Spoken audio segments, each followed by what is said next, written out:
Hey, hey, hey, what is going on, everyone? It is Friday afternoon. We're a little bit early this afternoon, but other things have taken precedence. So we're coming to you at a special time at 3:30 Pacific. It could be evening over there in the East Coast. It might be late evening over there in Europe. It might even be Saturday, depending on where you are in the world.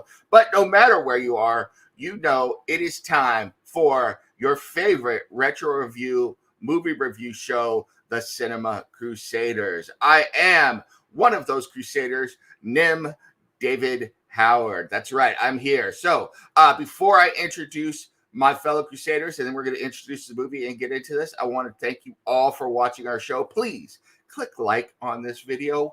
Give us some comments if you can, and subscribe to the Comic Crusaders YouTube channel. So now that we got that out of the way, I'm going to introduce my fellow Crusaders. So with me, as always, he is a writer and an English professor.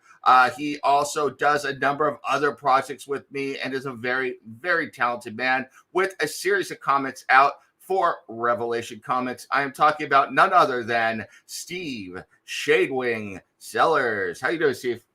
Doing pretty good. This movie is kind of interesting because I had not heard of it until Lance suggested it, and I was first watching through this thinking, okay, what is going on here? And then eventually you kind of begin to see what they're trying to play at with this movie. And once you do, it starts sucking you in, and you start seeing what they're trying to say about Hollywood, about reality and everything else. There's just a lot of layers to this onion, and I'm sure that we'll get into all of those soon enough. It was a fascinating experience. Before I introduce our next Crusader, I will say that up until this point, a certain Edward Pierce has probably been the most manipulative character we've had on. I think he's got to run for his money, even though the person here is not technically a criminal, but he's a director, so close enough. No offense to our next guest. So, and our next guest is an incredibly talented director, movie maker. I think he even produces his own films. I don't know if he gives himself that credit. He's also a comic book writer. He is the modern Renaissance man behind Warehouse 9 Pro. I'm talking about none other than Lance Lucero. How you doing, Lance? I'm doing good. Looking forward to talking to this one. This one's been a big influence on me, and rightly so, from the 70s to the 80s on. I mean, this is a fun, interesting flick, and I like it because it's also one of those films about making films, of course, in a time when films were real films. So this is going to be an interesting talk.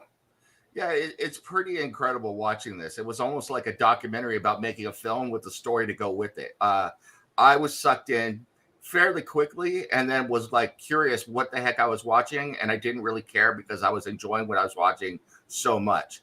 So real quick, let me summarize this film up because we're going to jump into the main cast, and then I want to talk about the story because there are some very interesting things going on here, and I want to talk about some production value because I can't imagine how hard it is to film a film of filming a film. So you've got duplicates probably of a whole host of stuff and all sorts of things. So to summarize the plot of the film real quick, this movie starts off with a stunt that goes wrong, but there's a man on the run, and we never really know until much later in the film what exactly he did, why he's on the run for the police and the FBI. They're looking for him. They're trying to arrest him. And he gets in the middle. He doesn't know it, but he gets in the middle of a stunt, goes wrong. And the director, for whatever reason, we don't know at the time, takes him in, shields him from the police, and ends up recasting his now dead stuntman as this guy. And everybody in the cast and the production goes along with it and says, oh, yeah, this is that stuntman. And the police don't know. So he manages to conceal himself to be camouflaged as a stuntman and is used by this director, played by Peter O'Toole, rather harshly through 3 days of shooting, leading up to the same stunt that killed the previous stuntman they're going to do again with this guy. Long story short, there's a love story involved. This new stuntman that came on, he has become involved with, I don't know if you could call him the director's girlfriend, but someone he had a romantic interest before. And so it's not certain whether or not maybe the director is trying to kill him. there's a whole host of stuff going on, and we're going to get into it. Don't worry. But suffice it to say, the new Stunt Man, and tell me the character's name again. I always blank on names. So. Oh, geez, it's like his real name in the movie. It's Steve Railsback, but he plays the guy Cameron, who is now the new Stunt Man, which is Bert. But because he's lucky at what he does, they also call him Lucky. Yeah, they get the nickname Lucky. And it's interesting because not only do they manage to tie all these different story elements to it, they also manage to tie in the experiences of Vietnam vets into it as well. And this, I mean, talk about a bold choice. This is right around the same time that Rambo First Blood came out. So, but here they're talking about it in a completely different way. And I think I can say that this is a comedic movie. I don't think it's a comedy, but there's a lot of comedic elements in it. So it's fascinating. I think it's brilliant from a writing standpoint. I think it's brilliant acting. And I think the photography is absolutely brilliant as well. So we're going to get into all of it. So we don't have a lot of time. So we're only going to cover 3 actors. And we're going to shoot our shot right off the bat. So I'm going to go to Lance first off. And let's talk about the big mamma jamma, the guy who I don't think he steals the show, but he commands the screen when he's on it. And that's Peter O'Toole playing the director whose name is Eli Cross. So talk to us a little bit about Eli Cross and Peter O'Toole. Well, I think it's kind of fascinating that we have a correlation here. Richard Rush, the director who adapted the book, the only person he had in mind was Peter O'Toole because Beckett is one of his favorite films. So he was like, this is the guy I want to play Eli Cross, this egomaniac of a director. He thought he's the only guy that can pull it off. So that was his choice. And if it wasn't for the film Freebie and the Bean, Peter O'Toole would not have made this movie because that's one of his favorite movies. He was like, okay, yeah, I know this director's work and he's interesting and I want to work with him. So he was cast early on. It just took a long time for the movie actually to get off the ground, like 7-8 years. But which is interesting because, you know, they had a name attached to this film, but yet it still had a hard time getting made. Financing and what else went wrong with it was that Richard Rush went outside the system. He went to like a guy that owned shopping malls to get this thing financed. He went outside the Hollywood system, which rubbed a lot of people wrong, but he was able to get the movie made without even distribution with a name actor like Peter O'Toole. So this is actually a very independent movie that caught on commercially in a gigantic way. Funny thing is, you would have thought that having a Peter O'Toole attached would have helped get more legs on this thing, you know, help it get further faster, but it didn't. And then when the movie came out and they seen the performance, they were like, oh, wow, we missed the boat on this. This is actually really well done. But, you know, he's an old pro. At this point, you know, he's of movie lore. He's a movie god. So if it wasn't for him, I don't think the movie would have stayed afloat. I don't think it just would have never have happened. And if it did with somebody else in mind, it would have been a tough sell. It would have been a tough sell. But boom, he does it right. In the moment you see him, his first actual scene when he's talking about the accident, I mean, we all know that he was notorious for showing up drunk on set or hungover. He looked so haggard that you can buy the performance of him really being disturbed that somebody may have died on his movie set. I mean, bloodshot eyes, haggard looking, tired, and it's sold. It's sold. So the moment he steps on screen, he does command. But he did have some good people to work with Railsback and Hershey and Alan Garfield. I mean, the list goes on. He was in good company. Yeah, absolutely. And I have to say, watching this and knowing his reputation behind the scenes, it was hard to say, okay, is he acting or is this real? Is it both? I don't care. It's mesmerizing no matter what it was. His demeanor in the film was one part manic, one part manipulative, and 100% charismatic. You know, it dominated the screen the whole time. You were drawn to him, even though I think I could safely say he's not a good character. but at the same time, he's got this magnetism about him that you could feel through the screen. And you can imagine if you were in this movie with him, you want to do what he's asking you to do. So it's absolutely amazing. Steve, what did you think about Peter O'Toole in this role? Oh, he's masterful. And it goes back to what we were talking about with Edward Pierce when we talked about the Great Train Robbery. And that is how the charisma of the character is so overpowering that it makes you really buy into this horrible character and makes him likable despite all the horrible stuff he does. And yeah, a lot of that is Peter O'Toole. And I will say, I really was impressed a little bit with the bloodshot eyes when we first see him and when he first finds out, like, oh my God, my movie's finished. That looked really convincing. I don't know what he did to attain that, whether that was, him, having drunk so much and the previous night or what, but whatever it is, it looked really good. And you also have like a lot of really great, speeches with a lot of these lines, like around towards the end when they're about to do the big stunt. And he's like, I don't want anybody screwing everything up. And he's basically talking about, I do not want a cloud in the sky to get in the way of my movie. And it was just, this is just, he's hamming it up, but it is so convincing the way that O'Toole expresses that.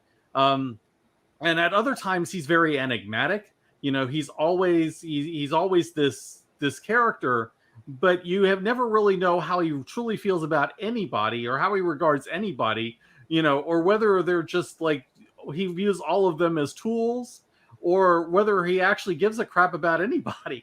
And that's also the way that O'Toole plays it, because you just don't get, he's very good at keeping his own counsel in a sense with his physical performance. And that's what a lot of it is.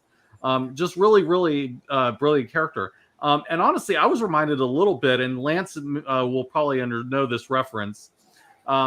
He reminded me a little bit of the impresario from The Red Shoes, in the sense that he views his film, his art, as almost a religious thing, and he's total devotion to his art, and he doesn't care about anybody that he has to screw over, as long as he gets his art made.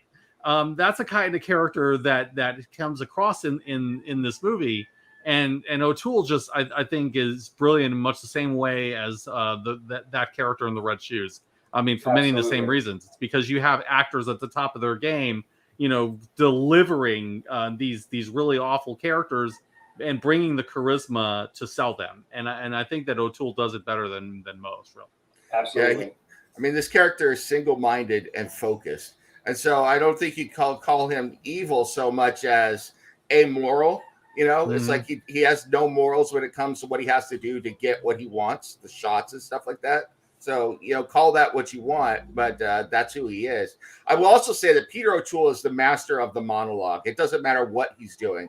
From Lawrence of Arabia to Stunt Man to playing Anton Ego in Ratatouille, the man can deliver a monologue like nobody. He's got that Morgan Freeman quality to his voice where you just want to listen to him speak. Nonstop. He can read a Taco Bell menu and make it probably appetizing. He can read the phone book very easily. I would buy that. All right. Next, I'm going to go to Steve first. Let's go. Let's end on Railsback. Let's go to Barbara Hershey because I don't think she takes a second place. I think the three of them are all equally good in their own way, but I want to talk about Barbara Hershey. So I'm going to go to you first, Steve. What did you think of Barbara Hershey in this film playing Nina Franklin? Yeah, I will say that Barbara Hershey was always like one of those actresses that you kind of remember from the 80s, and she was very much a bombshell at the time, and but I don't remember being like particularly wowed by anything from that time that I remember her being in. But watching this, I begin to see, okay, yeah, she's got real chops. Because it's like, yeah, she's playing the part of this actress, but it's like underneath that, you can definitely see layers that come across, with the way that she plays the performance. When Cross basically manipulates her into being ashamed because he dropped the scene that wasn't supposed to be in the dailies of her being naked with the other actor in the bed, and while her parents were watching. And that at that moment you start seeing, oh yeah, and he just happens to tell her, oh, I'm sorry, I didn't mean for that to end up in there while your parents were watching. And you just watch her face just become crestfallen as she starts performing, and she falls into the scene. And then you really start seeing that she's drawing on that shame to fuel the character she's playing. So it's that kind of, that takes some real work. I felt like, yeah, there's a lot of subtle acting that I did not realize that she was capable of, and she shows it, and not just in that scene, but in many others, throughout the film. You can definitely see like she's playing several characters. Not just who she presents herself as an actress in that role, but also hints of who she is under that. And they gradually come out, and you start seeing them very subtly in their performance. I mean, yeah, she turns out to be very, very good. I ended up respecting her in this. I will say that I remember her most for Hoosiers and Hannah and Her Sisters, Last Temptation of Christ, and Beaches. But those are all 8-9 years later. And I didn't realize she had this acting potential this early in her career. And the scene that stuck out for me, and I'm going to go to Lance, was there's a scene where she's filming a very emotional scene right in front of a grave. And one of the other actors messes up and falls down in the middle of the scene, completely ruins her performance, which was incredibly moving and emotional. And then Peter O'Toole comes over and actually comforts her because she can't get out of the character. The emotions are overtaking her. And it was pretty amazing to watch that. I felt the emotion at that point. And I was like, wow, this is some incredible acting. Not only, I mean, Peter O'Toole seemed to be genuinely comforting her, but the emotional range from Barbara Hershey there was incredible to me. So I was impressed. What about you, Lance? What did you think about her in this film? Oh, she sneaks up on you in this film. And as, being an older guy watching her in like Boxcar Bertha, Martin Scorsese. Remember The Entity, which came out like a year later. The ghost that was raping her in The Entity. I mean, that was great performance. But this movie, she sneaks up on you. As the flaky leading lady, who is extremely talented, playing a range of ages and emotions as herself and as a character. Within the film. I mean, this is pretty complicated, which she has to juggle, and she does it wonderfully. I mean, she goes toe to toe with a Peter O'Toole easily, and when they're both on screen, there is no one or the other. It's both, because nobody's overpowering each other. They're both working off of each other very well. So I think this is a film that established her. I think people looked and said, wow, okay, now she's a force to be reckoned with. She's going to produce some good work, and she did. I mean, this is, I couldn't think of anybody else playing the part. Yeah, I want to add one quick thing. She literally sneaks up on you in the beginning of the movie where she's playing this old lady, and she's in the old lady makeup, and she's trying to get an autograph from one of her co-stars, and I just felt like you don't know that first that it's Barbara Hershey, because the way she plays it in the makeup, you don't know it's her. And then you find out only later, because what ends up happening is she ends up falling into the water where Railsback ends up saving her, and she has to take off the makeup. And then that's when you kind of realize, oh, that's Barbara Hershey. And then that's when this is basically the movie's essentially this is the movie's wake up call. It tells you this is the kind of movie this is, and this is the kind of actress Barbara Hershey is, and you never saw it, and that impressed me. Very cool. Yeah, and it was pretty fascinating. I mean, I could tell it was someone in old age makeup because the signs are there, but it was pretty good. It was a good reveal. Now, the last actor we're going to talk about in depth is Steve Railsback, and we've covered him in a previous movie already, which was Life Force. I knew him first as one of my favorite side characters in X-Files, who he played Dwayne Barry, who was absolutely fantastic in it. But I'm going to go to Lance next, but I'm going to say, for me, I've always known Dwayne Barry, Steve Railsback, as a very talented actor. But there was a monologue he had here about Vietnam and about coming home and his experiences. And it's a shared scene. It's not a monologue. It's a shared scene with Barbara Hershey, though he does most of the talking. But I was so moved by that. For personal reasons, I have a lot invested in Vietnam veteran type movies and things like that.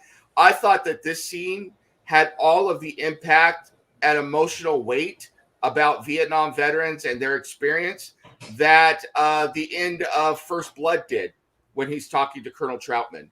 I was moved. I was absolutely moved. And I was so impressed by Railsback and his performance of that. It was incredible. With that, I'm going to go to Lance. What did you think of Steve Railsback in this film? So, oh man, this like put him on the map. This was his big score, and rightly so, because whenever I think of anybody playing a paranoid role, I always think of this character in the Stunt Man and how anybody can do it better. Yeah. Because he played paranoia. He didn't know if he was going to get caught by the police. He didn't know if the director was trying to kill him. You know, he like had really no way out. And which is probably why he was cast as Dwayne Barry in the X-Files, who's a paranoid FBI agent. So right, and he does it the best. But he did it subtly. You know, there are moments where it's very subtle. He didn't play it manic in any way, but it was really, you know, he tried to maintain his composure the best as he could, as he's falling in love with this flaky actress. It's an interesting duality. So, you know, in order to hide, he's got to be somebody that he's not. Mm-hmm. And he's not that person at all. And his true colors always come out because he's in this fantasy world that makes absolutely no sense to him. Played extremely well. And this movie's a case study for performers. You know, look at this to see how you can get these ranges of emotions. And he does it very well, from, you know, tender to angry to paranoid to action star. It all works out. I mean, I was a fan of his from watching this movie the last 43 years. I was like, this guy's good. I'm going to watch anything I can with him in it. Great performer. He was absolutely fantastic. Steve, what did you think about Railsback? Yeah, he was really good in this movie. Yeah, I don't have quite the familiarity with him that both of you do. I mainly know him from Hunt for Red October. But, you know, seeing where he started was really, really interesting. I definitely agree that he definitely gets across the feeling of PTSD. Like, this is a guy who has gone through, you know, pretty much hell in Vietnam. You know, he comes back and he's really messed up.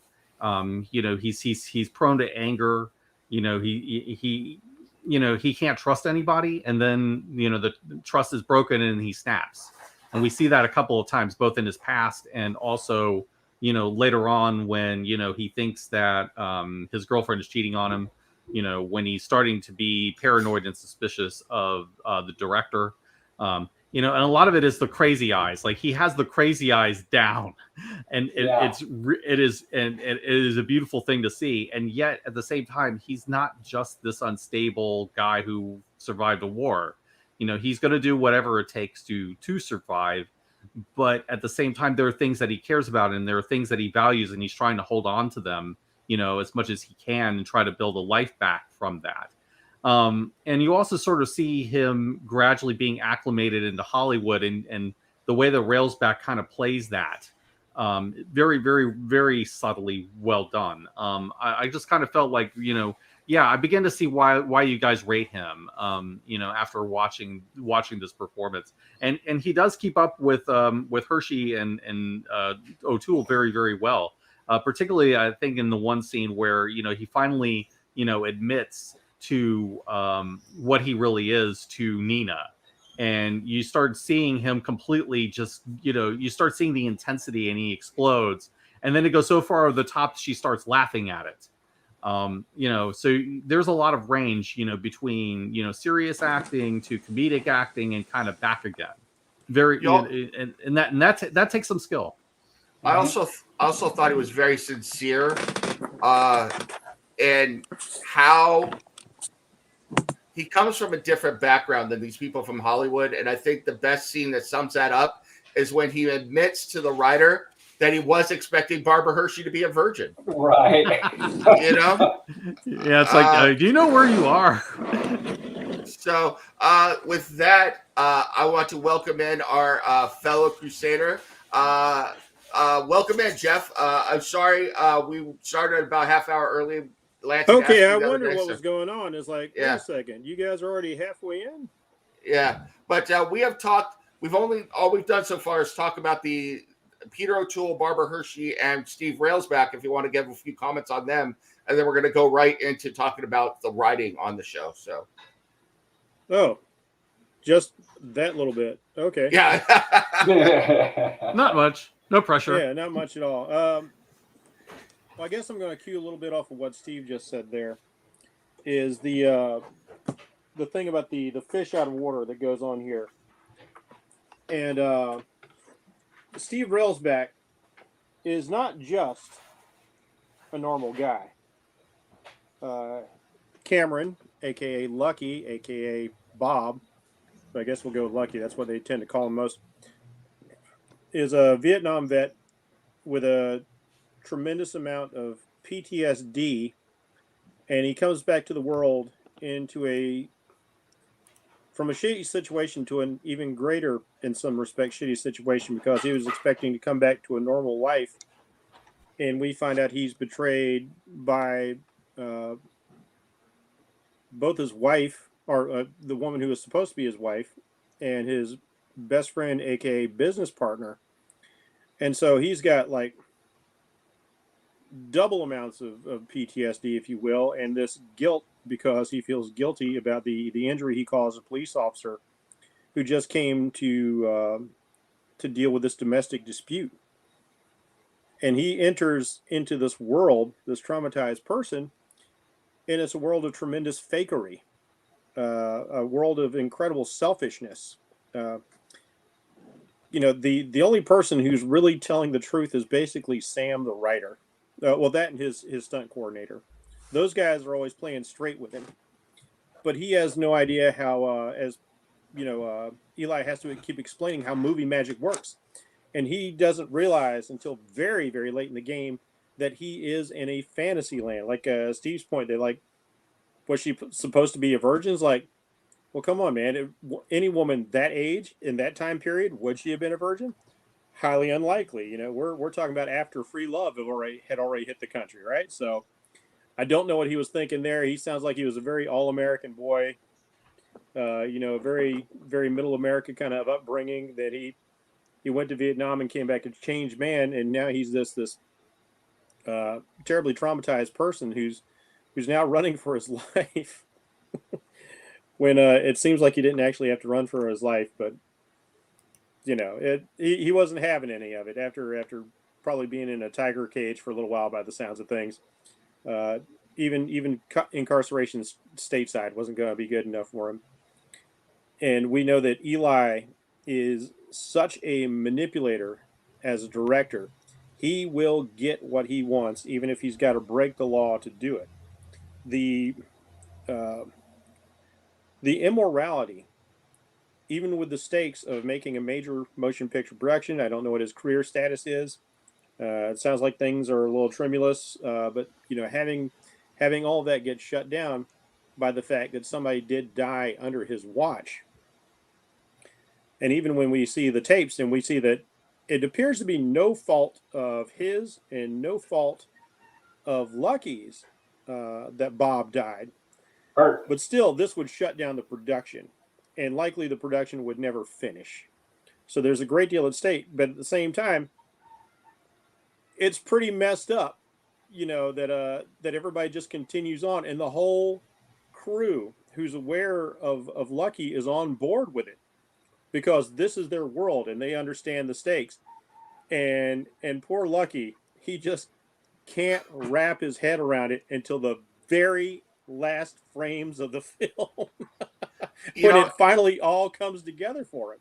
But it's an entire culture of people who lie for a living, and it takes him for a while for him to realize this is who these people are. And it's so funny because he has this very quick bonding experience with Barbara Hershey, and I forget her character's name right at the moment here. Nina. But on set, I've heard these Nina. Thank you. I've heard that these kind of things happen because it's a lot of hurry up and wait, and sometimes the actors get bored, and typically they're often a lot of charismatic and attractive people, and they're kind of hanging out. What do you want to do? And they kind of kill time with each other, and feelings get involved, and a lot of people do blossom into romances on set, and they can happen very quickly, and it's happening here. But even you can see in these instances where he's watching everybody like a hawk because he's so paranoid. Yeah. He's watching everybody, and she's going through her character, and there's this moment where like they're sitting together, and Sam's in the room, and she's doing she's affecting her southern accent. And he's watching her like, and you can see he's going like, I don't really know who you are, do I? But I know that I want you. Yeah. I know that I need you because I'm rebounding so hard after what happened to me and my wife, or my fiance.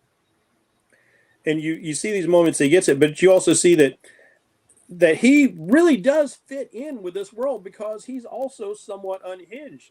There are these moments when he comes across as incredibly threatening, whether he means to or not. Like when he takes her up on the balcony and he's like, oh, talking about, hey, you want to jump with me? That kind of thing. And like he really freaks her out. So like he's walking a tightrope himself. So in this bizarre way, all of these people gel, even though there's this, kind of friendship, but it's also hung on a whole lot of animosity and mistrust at the same time. But the amazing difference is like, and having talked to people, I've known people who've been in the industry, like directors and actors wise, and it's amazing to hear their discussions about how people are on set and behind the scenes and all the craziness that goes on. Like one of my friends said, like, whatever you do, man, never date an actress. Never. Like he's so like they're crazy. And I see that moment where like, even though Nina's attracted to Lucky, when they're having this, they're watching some of the dailies, and she's like telling him, like, don't you talk to Eli like that. He's a genius. This is his set. And then like, he's the most generous man. And then what does Eli do? He kicks her out for being loud. Nina leave. It just kind of proves Lucky's point. But that's the world they live in. And you realize like, maybe it's a good thing I'm not involved in all that because, it is a crazy world to be a part of. The interesting thing is I think by the end of the movie, he has been converted into a Hollywood person. Yes. I honestly think that he's going to go back to Hollywood, change his name, get a new identity somehow, probably through the help of this director, and become a stuntman. Absolutely. I honestly would not be surprised if like the charges against him were somehow dropped because of high-powered lawyers from Hollywood. I mean, like when you get in those last frames when Eli's up in his helicopter and he's down on the ground and they're shouting back and forth to each other and he's negotiating. He's negotiating. He's on board. He's not trying to flee anymore. He's gotten over the idea that Eli's trying to kill him. That was never his intent. But I can't help but like think about the tragedy with John Landis and Vic Morrow. And, Landis was clearly at fault. He kept shouting, bring the chopper lower, more extreme. And, the guy in the chopper tried to comply to the best of his ability, but it got out of hand and people died because of that. And, it's not the only time things like that have happened. Twilight Zone, the movie, everyone go check it out. So I remember like there's a gangster movie James Cagney was on. Yeah, go figure.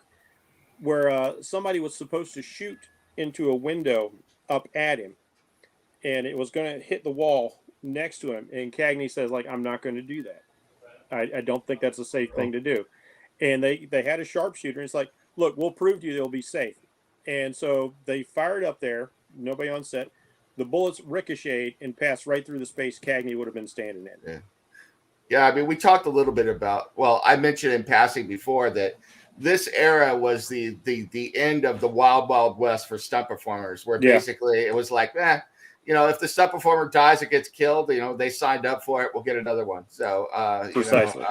The old days, the bad days, the dirty, the crazy Larry days. And even the funny thing about that was when Richard Rush was pitching it and trying to get made, people were like, nobody's interested in the subculture of stuntmen. And plus, we don't want to give away trade secrets. We don't want to show how it's done. We want the movie magic to still be there. So as he was making this movie, you had like Hooper come out, which I already said is kind of they tried to get the name of the stuntman for the movie. It went to arbitration, and they're like, no. Richard Rush says, I own the book. I get the name Stuntman. And then Hooper loosely stole some things from the stuntman, primarily the crazy director that wanted to do stunts that were a little too, that would put people in danger or kill them. You had what was it, Robert Forster in Stunts. That was like 1979. The Fall Guy. The Fall Guy, yeah. All these stunt movies were coming out, and then Richard Rush is like, every movie's being made about stunts except for the Stuntman. Can we finally make the movie? And then they were kind of like, well, maybe this is kind of a trend. So then the movie, was made. There's actually an excellent point that you just made. You're talking about like this is the end of the Wild Wild West. But when we look at Hooper and reference this film, we don't see it here. But Hooper shows the transition because the up and comer that Burt Reynolds is dealing with, he's in there doing the math. He's that new iteration of stunt guys coming out, like who are really planning things. They're looking for the maximum safety. They don't want to end their career like paralyzed or worse.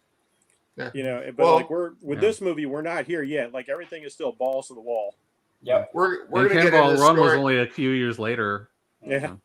We're gonna get into the story right now, but I will say that I recorded an episode about Friday the 13th Part 2 yesterday, and the original stuntman who played Jason quit because they had him go through a plate glass window, and they didn't bother doing safety glass or anything. It was a real window, and it didn't break. And the man got a concussion, and he quit. And what did the producers do? Next guy up. So they're like, Workers' comp, what's that? Yeah. And then that guy got his finger almost cut off because they had someone chop down with a real axe at him. So it's funny because there is an amount of that still goes on today. If you have enough clout, I was watching an interview with Tom Cruise who was talking about, he wanted to do some crazy stunts on one of the Mission Impossible movies, and he was talking to the stunt coordinator. And he's like, "Hey, can I do this thing over here?" It's like, "No, Tom, that's really too dangerous. Yeah. You're too important to the production. Everything shuts down if you get hurt or worse." And Tom's gone, yeah. So the next day I had a new stunt coordinator, and so but the very fact that there's such a thing as a stunt coordinator though is so out of character compared to what it was before. I mean, the best thing you had back then was an old stunt guy like in the Stuntman who was basically showing someone the ropes about how to try and prevent some injuries. So that was good. So let's get into the writing on this movie because I think. Usually we don't get into writing in depth, but I think the writing deserves a quick go around from all of us.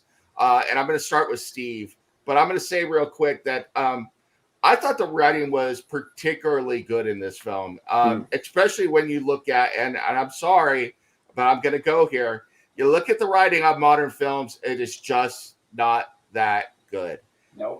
And to be able to pull off something like this, and granted, it's adapted from a book, but even that can be very difficult. Adapting a screenplay from a book is not easy, folks. It's not easy at all. When you've got to condense, hundreds of pages into a couple of hours, that's not an easy task. But the way that this is set up, the reveals, the gradual peeling back of emotional layers from the different characters, a whole host of things that are done in a movie format and with the scenes and everything is expertly written, and I was very impressed. So with that, I want to go around the horn and get your guys' comment on the writing, and then we're going to go to some production stuff. But Steve, I wanted to start with you with the writing. So, it's very, very clever, and I will say, layers is the right word to use here because I really feel like the more you go into it, it's like gradually peeling away the layers of an onion. It starts off very simply, man on the run. He ends up in this situation, has to play the part of this guy, Bert. And then you just sort of realize everybody is living a lie to some extent or another. Everybody. And you start gradually see where the lies are and again, peeling away the layers of where the lies are. And, you start to see glimpses of who people really are. And you never find out completely. Because that's kind of the movie this is. It really wants you to question what's real and what's not.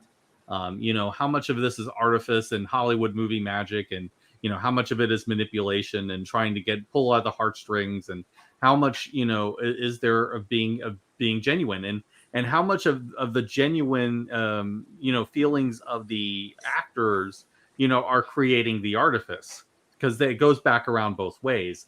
And you see that with all of these characters. And that's the reason why Peter O'Toole wants this guy, because none of these people around him have any genuine feelings. They're not real. They're living the Hollywood lie. So they're bringing in this guy who, is, aside from being Bert, is pretty much who he is. And because of that, you're getting the genuine feeling, the genuine sense of being a combat veteran, being this World War I soldier. And all of this is coming back, and not only that, you also get a lot of thought about art, what goes into creating art, what goes into the idea of, okay, I want an anti-war message, how do I make that feel real? Well, you bring in somebody who's lived it. You bring in the fact that this guy who is messed up from Vietnam, who has dealing with this serious PTSD, and you put it in the movie.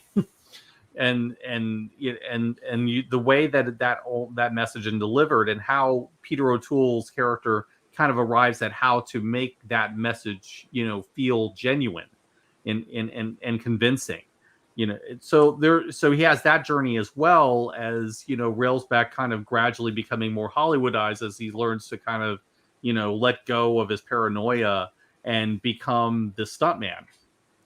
All of these character journeys are very subtle. You don't have a whole lot of really huge hammed up moments, and at the same time you also have these very sharply written lines, and Peter O'Toole gets a lot of really good ones. As he talks about like a lot of how the business is done, and how the sausage is made, and so forth. That whole big line about I don't want a cloud to blot out the sun and ruin my shot. just really cleverly written stuff like that, and it's very much unlike what you see from a lot of typical Hollywood movies, and yet the Hollywood feel is definitely there, and that's a difficult thing to balance. It's interesting that nowadays it takes a lot of bravery to poke fun of yourself and make fun of yourself in your industry. People like you. You don't see a lot of that in Hollywood today. I think the last time I saw that out of Hollywood that I can remember is a farce of a movie called This Is the End, starring Seth Rogen, which is completely over the top, but they're making fun of themselves at playing themselves. But this movie really doesn't. It's kind of like peeling back the layers to see this is Hollywood. It's fictionalized, but this is what we're dealing with, and you kind of understand it. You almost think that Nina and Lucky are going to get married in 2 weeks and then be broken up and divorced and never see each other 6 months later. So it's like that would be very Hollywood. Yeah. Over to you, Jeff. What did you think about the writing on this film? As Steve has pointed out, the writing is incredibly sharp. I love the fact that we get to see that each of these people are crazy in their own way, because I guess in some ways you can say Nina in some ways is the most sympathetic, but she's also quite guilty living this life, because she's unwilling to look at the possible realities of things that are going on, because this is her life. When Lucky tells her, like, I think he's going to kill me and I'm going to run away, it's like, will you run away with me? She's like, yes. Hey, Pops. What's up? Hey, Pops. But I still have 2 scenes. Right. She's going to finish the movie, because, you got to finish the movie if you want to get the next movie, right? So that's the thing. You can't just run off the set and have that on your career. You can't get blacklisted like that. And that was such a Hollywood moment, boy. I couldn't help but chuckle over that. But they do a good job here of humanizing these characters, even though the majority of people think Eli is some kind of monster. And that's one of the things that gets Nina in. She has known him intimately, and they've been best friends for a while. And, when he's chewing up the scenery and he's, being braggadocious and all this stuff, and he's bullshitting the cops and all this, But what most people don't get to see, and I'm glad the movie shows, is that moment when they've first come back from the river and they've just shot the scene down the beach, and he slumps up against some of the set debris, and you can Uh, see how broken up he is about Bert being dead. You know, Can, they can't even find his body, and now Nina later says, like, I saw him talking to his brother on the phone. He had the decency to let him know, and he was weeping at the time. We don't get to see that, but Nina tells us this is what's going on. There's no reason not to believe Nina here. So they are humanized, and there's so much humanity in this, even in the context of living in this Hollywood world. One of my favorite scenes is the scene where we finally get to find out what happened to Lucky in his former life of Cameron, how he attacked his lover, how he attacked his business partner slash friend, his whole story of why he's on the run, and it's building up to something, and you think, oh my God, he's killed somebody, he's killed somebody, and then when he finally comes out, well, like, the cop lost the tip of his nose and his ear to frostbite, and Nina starts laughing, and he starts laughing. Well, it's not funny, but like it is funny, and sometimes horrible things are funny. yeah. And it sucks that guy lost part of his nose and part of his ear, but at the same time, there's this great catharsis that is finally a balm to his soul. He's been carrying along this guilt, and it's such a very human moment. And the other thing I like about the writing in here is something that's a bit incidental. It's not so much about the characters, but I like the way that, because this is people in the industry writing about the industry, we do see the back and forth. We see the man behind the curtain, and I love seeing how, when we have the rooftop chase sequence, how even these stunt guy actors, knowing all this stuff is going to be ADR, and that's, for those of you who don't know, that's sound being added in after the fact. The stunt actors are still, spouting all this German for no reason. There's Yeah. no reason for them to do it, and they're spouting all this German, and they're falling over. They're, oh, Gott den Himmel, like, it's like saying stuff that's it's funny. So I feel like they intentionally did that for us as the audience members of the movie to kind of enjoy that scene more. And at the same time, you apparently have a stunt woman in a piece of the building, and I guess she didn't know the shooting was going on, because the window gets busted and she comes out with her tits hanging out. I was like, it's 10:30, like nobody told me, like, I was like, okay, that scene's probably not going to make it in, or they're going to cut something out there. And then when we see them doing the dailies, and you get to see the movie magic, because I love this whole chase sequence as it was, Mm-hmm. and it's a really fun dynamic sequence. You see, Lucky's mentor like smacking him, and we understand how all that works out.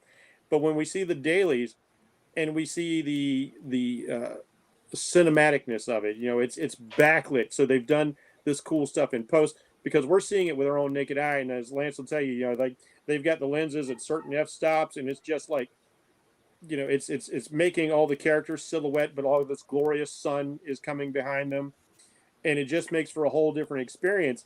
And I love that they show that we see all angles of what's going on in a production, because there's several times in the film Well, that we get to see these dailies, and we do see that Eli is such a manipulator, like you said, to try and get the authenticity. And that's things I've heard of these directors before, who are terrors on the set, and wringing things out of people, like a James Cameron, to get what he wants. Like when he shows the dailies with Nina's parents are in the room, and they're having the butt naked scene, to get like, and he just like, oh, I don't know how that happened, but anyway, shame, and roll camera. yeah. Well, and that goes back to something that Peter O'Toole's character harps on, and it's in the writing. And I think that Peter How O'Toole tall is delivered King Kong? Yeah, how tall is King Kong? How fake is Hollywood? He was so worried about them showing the shot footage when the guy actually drowned, but Hollywood magic got rid of Yep. all that. So Yeah, they say, like, we'll bring you the footage, and you're watching the footage, but it's from several different angles. It's like the cops don't know. Like, there's probably five. On the beach scene, it's like, all right, we got 5 cameras. They didn't know to ask for all 5 angles. yeah. There were clearly multiple angles on that scene, and like, so they edited a piece of film to show them exactly what they wanted, because Yeah. that's what a film does. It leads you where the creators want you to go.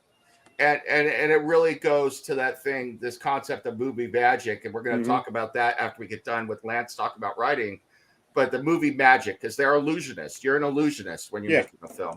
It's like when he's talking with Sam. He says like, you know, oh, Bert, they'll or like they'll get a belly laugh out of it. It's like, not if I don't want them to. Yeah. So real quick writing, and then we're going to go into some of the production stuff because there's a lot to go there, though. But I want to hear what you thought about the writing on this film, Lance. Well, yeah, I never read the book. It's always interested me, but there's that aspect of maybe I shouldn't read the book because I like the movie so much. But then we know that Richard Rush adapted it to a story, and then of course, what do? He got a professional screenplay writer to really put it together. And the whole concept from the beginning to the end, from the written word to the actual production was, well, what is this? Is it a comedy? Is it a drama? Is it an action flick? Is it about paranoia? And Richard Rush is like, yes. You know, there's no, he didn't commit to any of it. He's like, yes, that's what it is. Even when the movie was made, well, what is it? Is it a comedy? Is it an action piece? And he's like, yes. He goes, how easy is this to market? You know what I mean? You're not stuffed into a genre. It just is. This is easy to market, but nobody can wrap their heads around it. You know, it was a conundrum. And to be able to tell two stories simultaneously, a film within a film, is very difficult. We get the gist about this anti-war film that they're trying to make. We get the gist of it as we're seeing the reality behind the scene unfold. That's very difficult to do, but it's very clever. But not only that, they made an anti-war film about an anti-war film being made without it being an anti-war film. Right. So, and that's very, very intelligent. I mean, this was planned. This was planned from the get-go. And when you have this last era of these directors that were handed final cut, like a Richard Rush was, you know, he had full power of this, and he did everything he can to make sure it stayed intact, just like Eli Cross. You know, he said, I'll be damned if there's going to be this 1 5-minute scene that I love cut out of the movie, and you could only see it on the documentary. And it's an amazing freaking scene. But he's like, hey, in order to get the playtime in the movie theaters, I had to cut it out. So there it goes. You know, he sacrificed, he cut off one of his fingers, you know, like Eli Cross was talking about. You know, what if the studio said your daughter would look better without fingers? You know, and he's talking to the writer. It's ask my agent for a second opinion. Yeah, ask my agent for a second opinion. I mean, all this is based off of experience, great experience, and just know-how, because Richard Rush is one of those subtle directors. When you watch some of his other films, you get way more out of it than just the characters that are in front of you. You hear the banter they redub in the background. You see the layers of stories. He is one of the clever ones. That's why he's one of my favorite directors, because he was able to do these things. And when you watch his films, you get so much more out of them. They just aren't this one thing. And that's the way you make a movie. That's the way you write it. That's the way you keep it interesting. You know, damn cliches and genres. Just tell the story and then let it come to fruition. And you put it out into the world and see what happens. So the writing is stellar. This movie's a case study all around for writing, acting, directing, everything. This is a case study. This is a film that you study if you want to be a filmmaker, because I have for the last 43 years, and I keep studying it.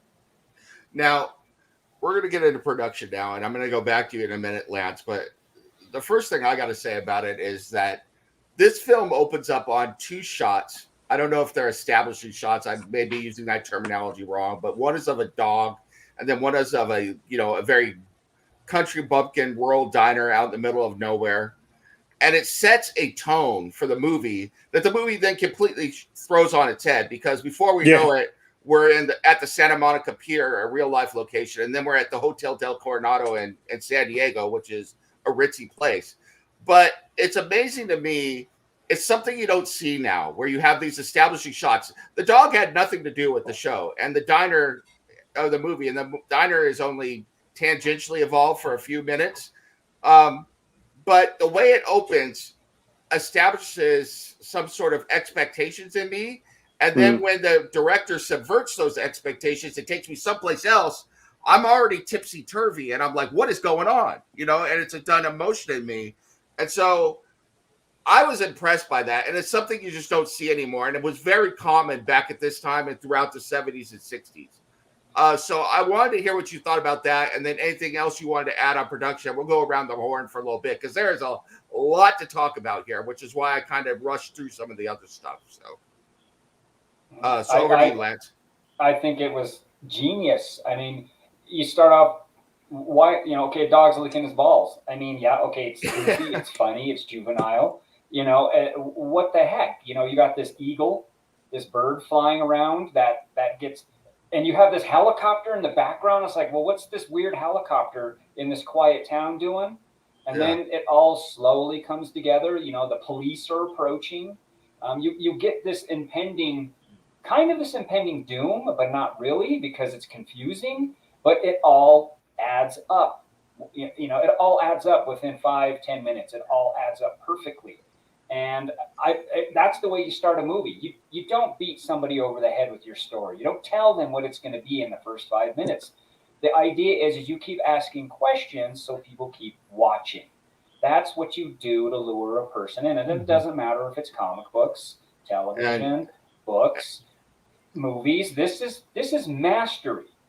And I'm not gonna. This is not me taking a shot at this movie because I love these, at least the first trilogy, a lot. But I think that moviegoers got spoiled by the scrawl, the Star Wars scrawl, and they came to expect that. To be perfectly honest with you, and it can be a crutch. So, right, and at this point, I mean, it's weird. You see that dog licking his balls. You see the eagle get hit by a helicopter. You go into the diner and this gal's carrying a little nippy chihuahua for some reason in a diner. Yeah. I mean, all this weird shit's going on, and it's like, what the hell's it all about? And then you see Rails back just in a way that's so unglamorous for your leading man. It's like, whoa, we're supposed to follow this guy. And the metaphor, even the tattoo on his arm. We just seen an eagle get hit by a helicopter. Guy says, nice tattoo. And he's like, yeah, I just wish these wings would fly right now, to get him out of there. I mean, that is genius writing. It all comes together perfectly. That's the way you do it. You study a movie like this. Hell, damn, try and rip it off if you need to in your own way. But this is how you create a story that keeps people guessing. Genius. Yeah. So, let's go. Is there something specific that this movie stands out for you in production that you wanted to talk about then? I like the way it looks when we're in the reality sequences. It looks a little indie. It looks a little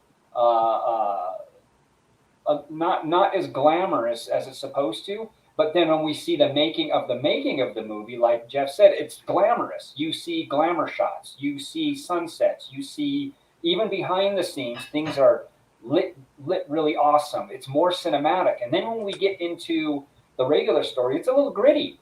It isn't as beautifully photographed as the movie within the movie. And that struck me. Even as a kid, I was like, all these glamorous shots of the movie within the movie are awesome.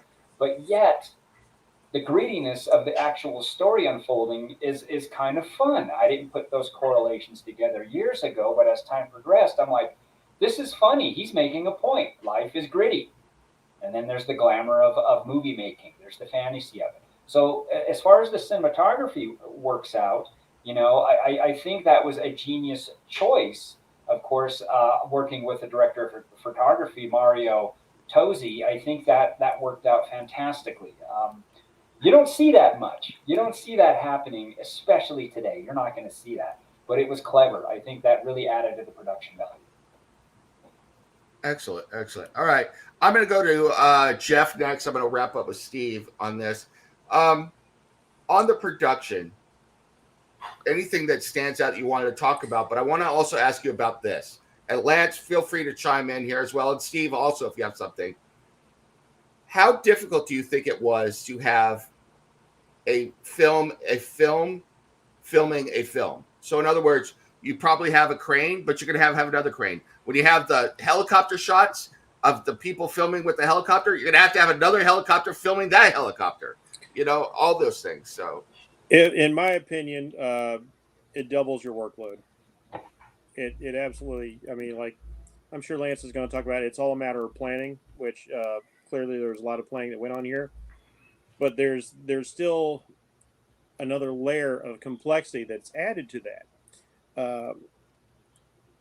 It's still part of the same process, but I think trying to have an illusion capture reality captured as an illusion is a brave thing to attempt, and they pull it off wonderfully here. One of the things I like most is, and it kind of ties in with Lance furthering what I said about seeing the dailies versus what's going on. Is this is one of these rare moments where I get to see a film for its time was contemporary, but also at the same time a period piece because they're doing a World War I film, and that was really neat to see the jumping back and forth the two things. But unlike a film like Highlander, it's not a transition from one world to the other. These two things are existing within the same plane, and so that got very interesting, and especially when you see things like that naughty little moment when they kind of don't holler cut for a moment, and the people who are kind of standing in for us observing on the beach the film. Oh yeah. And there's that moment, it's like, oh shit, did somebody get blown up for real? That sort of thing. And it can be like that if you're on a set and you get to be one of those people who get to see something like that because some of this stuff is so convincing. But then of course you get to see how the movie magic unfolds as people start coming out from underneath the sand. And I do like seeing this juxtaposition because each layer of this does have to be properly framed and lit in sequence. So I do think that does increase your workload. And to that, it's complicated, but it's obviously not impossible in the hands of somebody who's consummately skilled. I also like the fact that Lance mentioned that this did look like it wasn't a big studio production because they are in a small town and they do not have a gigantic crew. You don't see a gigantic crew. You see I don't know, for the time, a maybe mid-sized crew. They've got enough stunt people and extras and things going on in the background, but and it's not the focus of a thing, but like a big picture has a really large crew. If you've ever watched the credits for a film, you see how the credits go on forever and ever and ever. That's a lot of people involved in making a film. People just tend to think of like the director, the actors, and these days maybe like the giant list of FX guys, but that's not what's going on here. So there's so many people involved in the production of a movie, and I think they handle it beautifully. And I will say I have to comment on that opening because it struck me. I hadn't watched this film in a very long time, and immediately I'm watching this opening, which has the logo, which turns into the buzzard on the post. The buzzard on the post is part of the logo of the film, and then it transitions right into that, which I already thought was a brilliant little transition. So you've got the buzzard on the post, and then we get into a scene that I can only describe as a Rube Goldberg device. So like you, Nam, like it offsets your brain. You don't quite know what to expect. You've got all these disparate elements. You got the buzzard. You got the dog licking its balls. You got the guys up here working on this other pole. They decide they don't like the buzzard up there, so they throw something at it. It flies off, and it causes an effect. It hits the damn chopper, nearly knocks the chopper out of the sky. Peter O'Toole chucks his apple at the window, which rolls off the diner and hits the cop car down below, and that's the cue for them to get out and go in the diner. And it's like, man, all this crazy stuff is just coming together. And by the end, by the time you get to Steve Railsback finding his way on the bridge, you still don't know what's going on until finally Peter O'Toole flies down with his camera. And then you go, oh, this guy stumbled into a movie. Now I understand why the helicopter's flying around town and all this other stuff's going on. I don't know why the cops are chasing him, but they're chasing him. And you start to see how all this comes together. Like whenever you watch a movie with a Rube Goldberg device, you don't necessarily know what the end point's going to be. Like when we reviewed, Pee-wee's Big Adventure, and his device is going on. Then you find out like, oh, it's making breakfast for him. That's really cool. But until you finally see like some eggs being opened or coffee being poured and all that, you don't know what's going on. You're just kind of like this and this and this. I know it's heading somewhere, but I don't know precisely where or why. But when it gels like that, it's just a marvelous piece of workmanship. And that's kind of the way this whole film goes, because we have all of these layers, all of these elements, all of these characters who do not initially fit together, but by the end of the movie, they all fit together. So that opening scene is the movie. Yeah, it's really fascinating, and just looking for a quick comment from Lance and then Steve. But to me, making a movie with the making of a movie inside of it is the writing equivalent, maybe, of changing narrators every 2 or 3 pages from like third person to first person to stream of consciousness. It sounds like insanity to do to me. So I think what was the movie? It had Guy Ritchie. It was done by Christopher Nolan.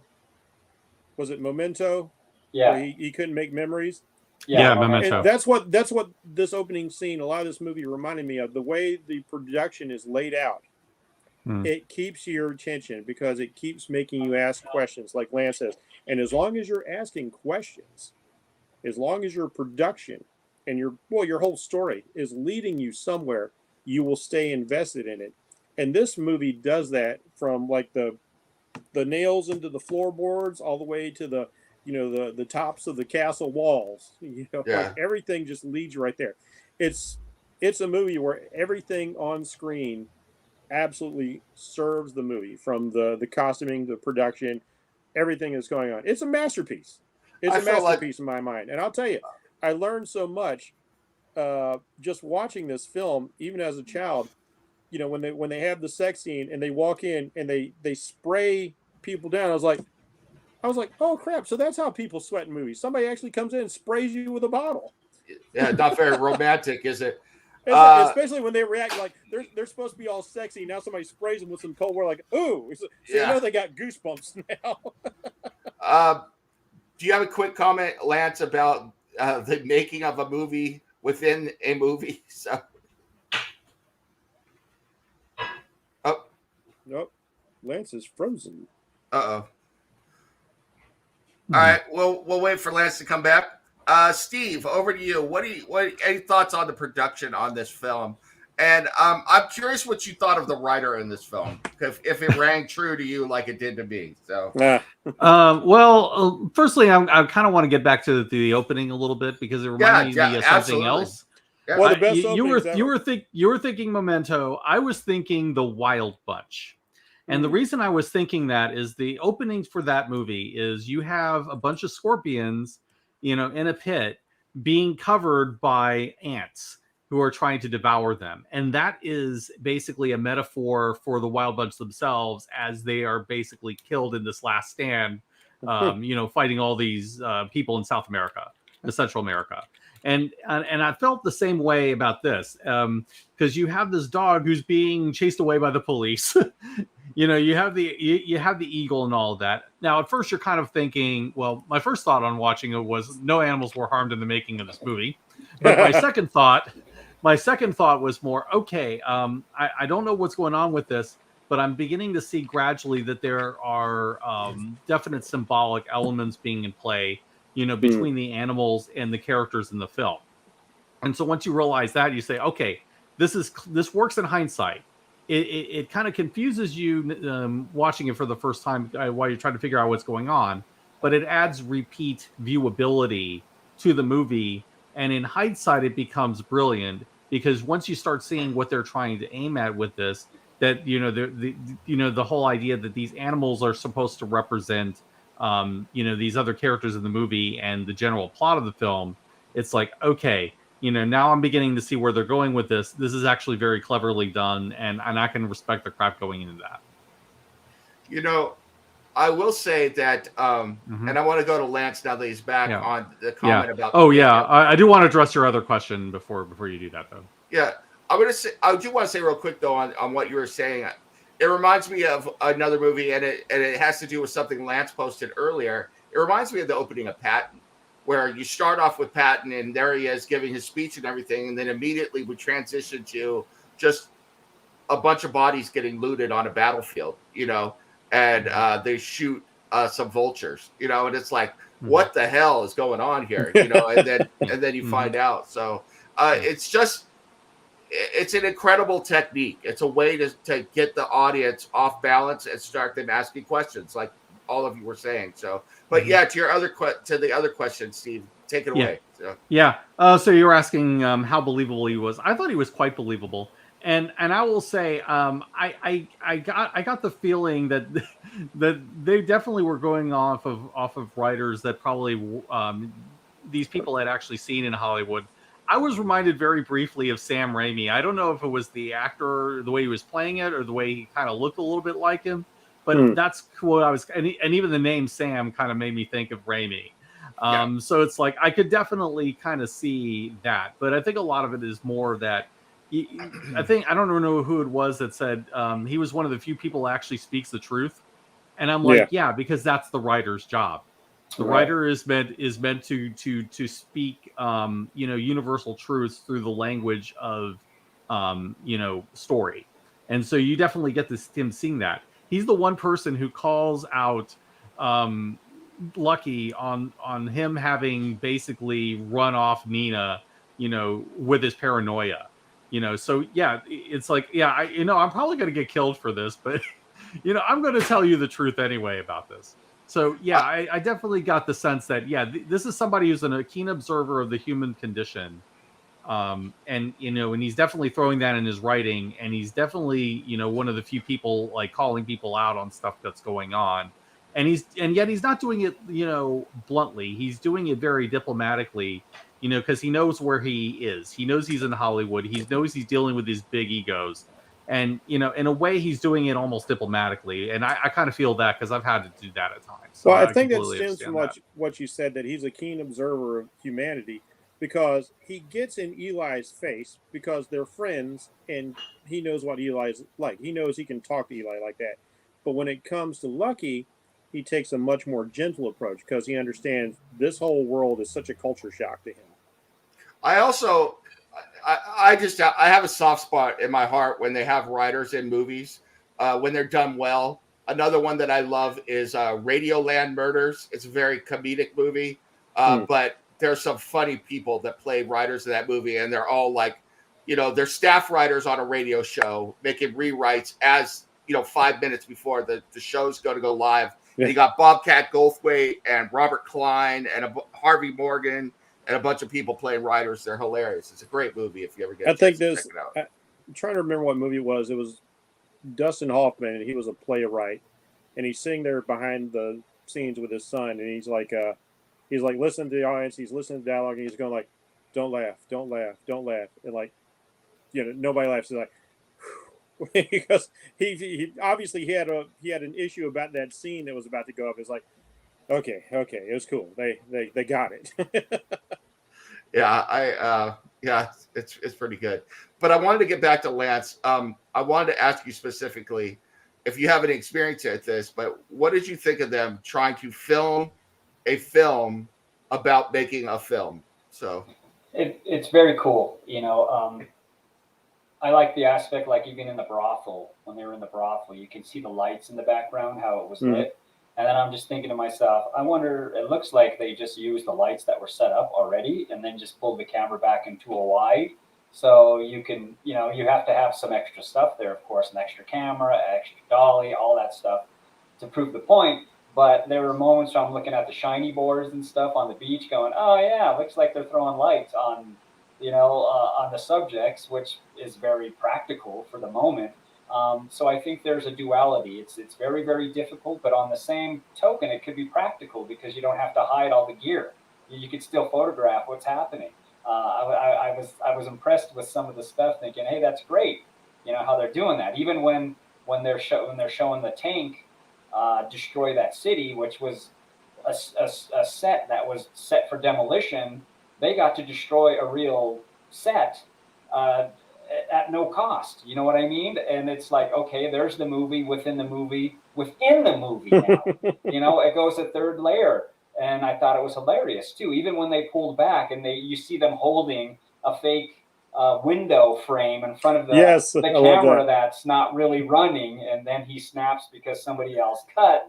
It's like a movie within a movie within a movie. So they take it that extra step in that scene, which is fun to me. I just thought it was very fun, very clever, and the production value screams of it. There's like Steve was saying, you can watch this 2-3 times, you're going to get different perspectives out of it. You're going to see other stuff. That's the mastery of Richard Rush. You watch one of his movies, you can watch it a week later and discover more. He's just one of those rare gems that didn't make the big famous list of directors as totally notable. But when you watch his films, you're going to remember what he does. And this is one of those films. That's why I had to pick it. I had to discuss it because this is a very important movie. But all right, but tell me if I'm overthinking this or not, and anybody chime in here. But to me, especially the scenes with the helicopters, because I have some familiarity with being in helicopters and riding in formations in helicopters and all that kind of stuff. I think that's just a nightmare because you've got to be close enough in to have two helicopters in formation to film a helicopter filming a movie. But you got to take into account where the sun is because you don't want the shadow of the first filming helicopter to be on the ground with the second filming helicopter. So there's two helicopters because that's going to take you out of it. I mean, there's all these things that you got to think about, and my brain starts to explode at that point. Or am I overthinking? Oh, you think that's something? Logistics of filmmaking, and there have been films I've watched where they've had before they started using drones to track things, which obviously have a much smaller profile. They don't cast that big a shadow. Where I have seen scenes where they weren't properly edited, or maybe that was just the best selection they had, and you can see the shadow of the helicopter following the car on the road, and it takes you out when you see that. But that's not even as bad as having to deal with reflective surfaces.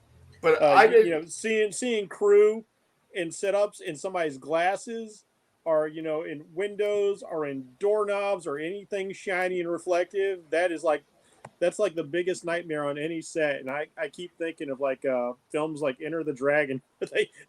They end with a room full of mirrors. And I was like, how did they pull that crap off? They figure it out. I mean, a movie like this is professionally made, and these people are old school professionals that figure it out. They don't fix it in editing. They don't do it haphazardly. They know what they're doing up front. So yes, logistics are a nightmare, but you can see the magic of movie making when it plays out. Yeah, two helicopters, I can see it. That's a nightmare, but hey, logistically they can work that out. That's fun stuff. Cameras within cameras. Seeing how the guy there is kind of trying to pull focus, and he's an actor, and I'm like, he's not pulling focus. He's not even getting that right at all. What he's doing. I was like, get a real guy in there to pull. There are those little fun moments too, where I was like, yeah, some of those crew people are actors and they're acting. It's funny. My wife's dad was a firefighter, and when we watch Backdraft, you can't watch Backdraft with a guy like that. He's like, oh, fire doesn't do that. No, that's not how it works. Because he knows what real fire does. Now, yeah, and I will say really quick that the one thing that we really haven't brought up and we bring up in a lot of other films is that this is an all practical production. There is no CGI in this. Absolutely. This was before that, and it is very well done practical work. And it looks all these pieces. Fantastic. Yes, absolutely. Yeah. This is an experienced director doing his craft at the top of his game. You can tell. And when you do it practically, believe me, you save so many more headaches. You save the whole idea of fixing it in post is so redundant. People want to get shot. The more you can actually get in the frame on the day of, in the set, the better off you are. It'll always be better. I will tell you right now, there are so many. I'm almost 100% certain they didn't fire live rounds. They're not that crazy. But all of the squibs they use here for the bullet strikes or the round strikes were fantastic. They were absolutely fantastic. I mean, whoever was the explosives person on this film should have gotten an Academy Award. It was incredible. So because not only that, I mean, there's plane crashes, there's explosions, there's cars exploding. I mean, it's unbelievable. The literal stunt work in this movie is spectacular. and just watching, still my favorite sequence is the rooftop chase, and seeing all the stunts that go off in there, and the stunts within, the gags within gags, is just one of the most enjoyable sequences I've ever seen, and especially the fact that I got the impression that the stunt guys in this movie were aspiring actors, not just they weren't just professional stunt guys, because when the guy slides on the roof and he cracks his balls, he goes like, "Oh, Gott in Himmel," and he like slides off the roof. Yeah. So they're acting, even though like none of that sound's being picked up. They don't have to actually do any of that. And I feel like it was for the movie, but at the same time, it was so charming to see that sort of thing, that we got to see, like, because I'm sure there are stuntmen who are aspiring actors. There's a lot of martial artists who start off as stunt guys and they transition into being legitimate actors. And so I can picture them going the extra mile trying to get noticed like that. It's one of the reasons why so many of the very good stuntmen went over to Hong Kong, because they could become actors, Yeah. So now, before we go, I have one last comment, and then we're going to wrap this up with your closing comments. And I hope Lance doesn't take this the wrong way, but I felt that Eli channeled Lance specifically at one point when I will say I get a feeling. I started to understand why Lance liked this movie. I'll just put it and it was when the cameraman. Lance, hold on, let me bring him back in. We got Is it me that's having technical difficulties, or is it? Apparently, it's just you, man. Yeah, the wind is kicking like crazy here. Yeah. All right, we're gonna wrap up in just a second. But what I was saying was that there was one moment in the movie I thought that Eli really channeled you, and I hope you don't take this the wrong way. But it was when the cameraman called cut early, and he still had 33 feet of film, 22 seconds. 22 seconds is a lot. And I was like, I could see Lance doing that. It's like, in 22 seconds, I could capture the world, So I thought that was great. But I was like, yeah, I could see Lance doing that. Someone call early. It's true. It's true, because you go till that rolls out. You go till it rolls out. Every frame matters. And it is known. One person calls cut. That's it. The director of photography can call cut. Like, if something is totally wrong, he will say, "Oh, no, I got to cut. And he'll cut it. And that's perfectly okay with explanation. But other than that, there's one person that calls cut. And yeah, I can see snapping. I can see. I was about to say, especially somebody else cut. Especially using film right there. Like, are you going to splice on the other 30? Like, no, you don't waste those 33 feet.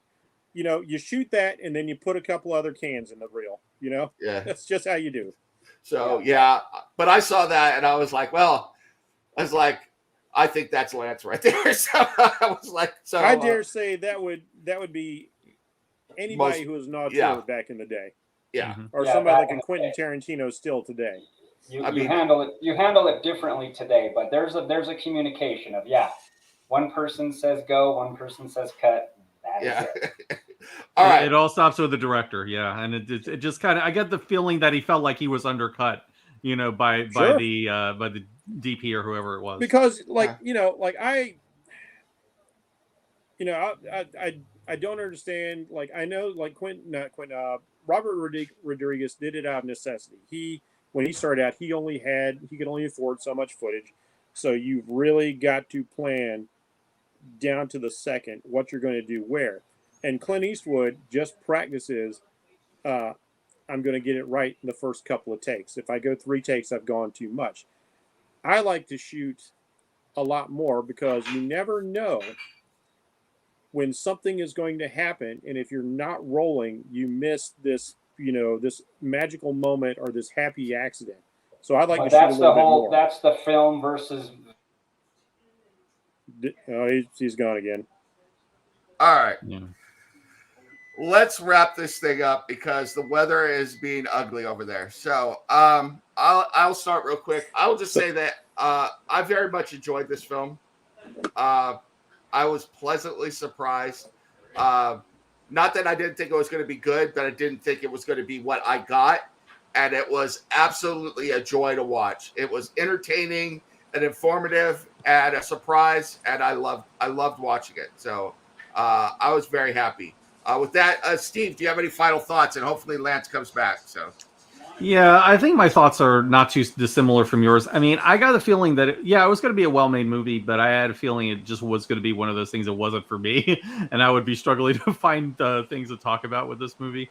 No, not really. It ended Okay, up Lance being isn't an coming back. yeah, I saw it that. ended up being an enjoyable movie. In the traditional sense, because you're starting to see, that there's a deeper story than what it appears to offer, and it does speak very timeless truths about not just Hollywood but about artists, and I kind of felt like all that comes through, and it's all very sharply written, it's beautifully acted. I mean, everything comes together very, very nicely in this movie. Yeah, and honestly, like we said before, I don't think anybody but Peter O'Toole could have played Eli Crane. So Yeah, he's one of my favorite actors. I'll admit that, and I love him in Lawrence of Arabia. I've loved him in everything he's done. Like I said, from Lawrence of Yeah. Arabia to Anton Ego and Ratatouille, the guy's just incredible. So, Jeff, final thoughts on Stuntman? All right, I would like to add to my final thoughts Lance's final thought to what I just said, because I know exactly where he's going to go.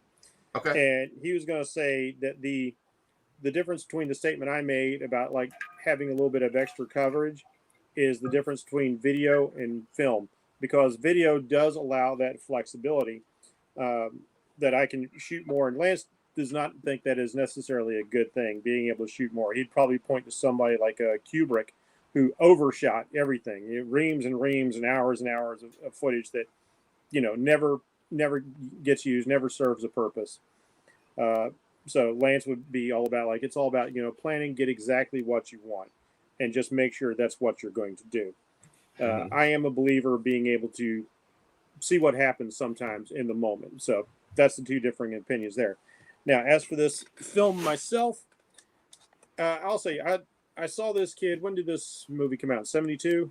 80. Oh, it was 80? Okay, 80. Okay, not as old as I thought. So, same year as Empire Strikes Back and Raging Bull. I was like, how did I miss this film? So I don't know why I thought this film was older. Maybe because they were talking about the Vietnam it War. slid through the radar. I mean, it's a movie that I kind of feel like I should have known, and I really never heard of it. Well, I saw this. I would have been maybe 11 or 12 at the time. I graduated in 1987, so 80. So, yeah. So, man, probably 12 years old. And it made such a significant impact on me at that age that it has always been a favorite film of mine. It just has stuck with me over the decades. And anytime I go back to it, I always come away with something new. I always find something I enjoy because it's just that good. Even movies that are set very much, some movies have the blessing of being evergreen. Most will not enjoy that because, they're set in their day and time. But this movie, it doesn't matter for me because I will just enjoy this movie every time I see it. It's that impactful. And movies really are about, in some way or another, the human condition. And this film is absolutely loaded with it on so many levels because, as Steve has noted, like we are dealing not just with people, but with the passion of artists and those trying to make a statement and make a difference, and other people are just trying to live their lives. They're like, this movie is such an onion, and every layer satisfies. Very cool. Very cool. Yeah, I was not sure what to expect from this, and then when I thought I knew what I was going to expect, it wasn't what I got, and what I got was fantastic, and even that changed later on. So it is a journey. It is one of those things where if I was a reviewer for a paper, I could honestly tell you that this is taking you on a thrill ride, So go watch it. It is really, really incredible. It's worth watching. Also, as all of us grew up or alive during 1980, it felt like 1980. The scenes where they were out there. I mean, it felt like California in the 80s. I was kind of nostalgic. It was a little strange. It was like a time capsule for me. So that was very different. I wasn't expecting that either, because I can watch E.T. and that has about as much to do with real life as, Leave It to Beaver. But this felt like real life in the 80s. Well, I always enjoy your perspective on films whenever we do this, or we get the chance to interview somebody together who's made a film. Because you did grow up in California, you have a particularly unique perspective because you have been to the places where so many of these films have been shot. So I love getting that input from you. Well, like I said, I recognized immediately the two main places they filmed. They start off, the beach scene is at the Santa Monica Pier. And it's interesting because later on, Peter O'Toole's character would actually complain about the palm trees, which is, it's like, how in the hell do you have palm trees in Europe? And then the hotel they're staying at is the Hotel Del Coronado in San Diego, which is a beautiful hotel. Absolutely amazing. So I think it's on Balboa Island. So yeah, great stuff. So I was looking at all that. I was like, yeah, I've been there. So I would not be surprised if the canyon scenes were either filmed in the canyons north of Hollywood or out by where I live. So pretty cool.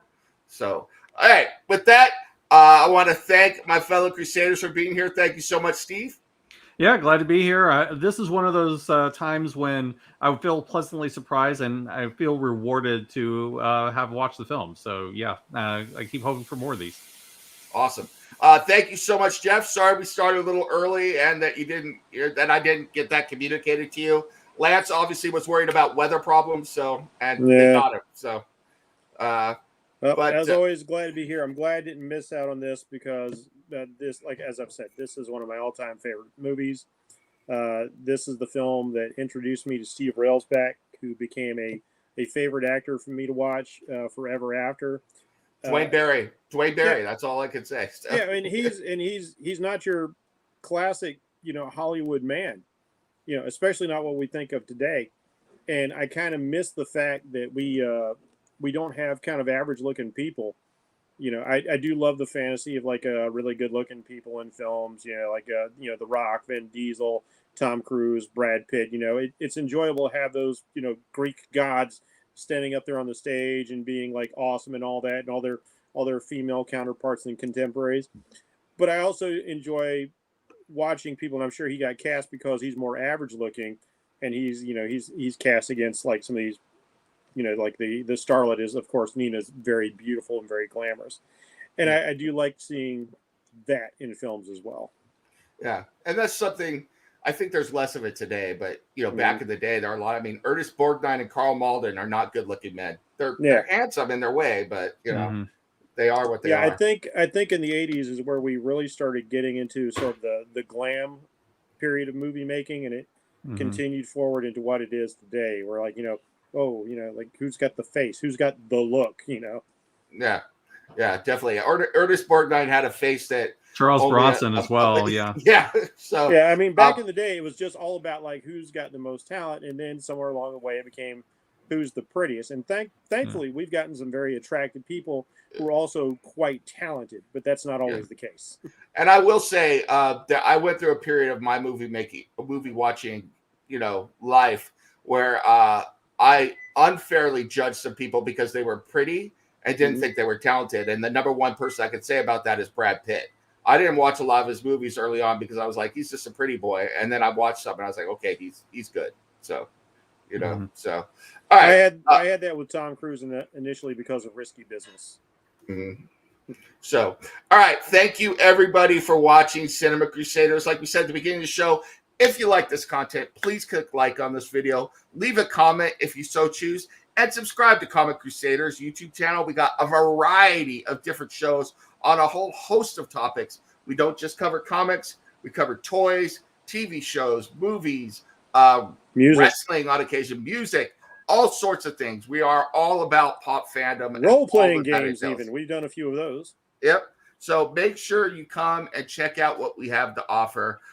We have whatever you're looking for. I'm sure you can find a show that we provide that will pique your interest. So until then, everybody, keep that popcorn warm this weekend. Find a nice comfy chair and cozy up on it and watch some great cinema, maybe the Stunt Man.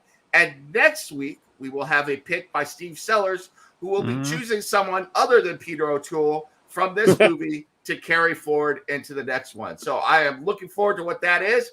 And we'll cover that movie next week. And then we'll be going to Jeff. Pick high spirits. We'll keep this Peter O'Toole train going. Until then, we are the Cinema Crusaders. And thank you, everybody, for watching us. And we are out of here. Adios.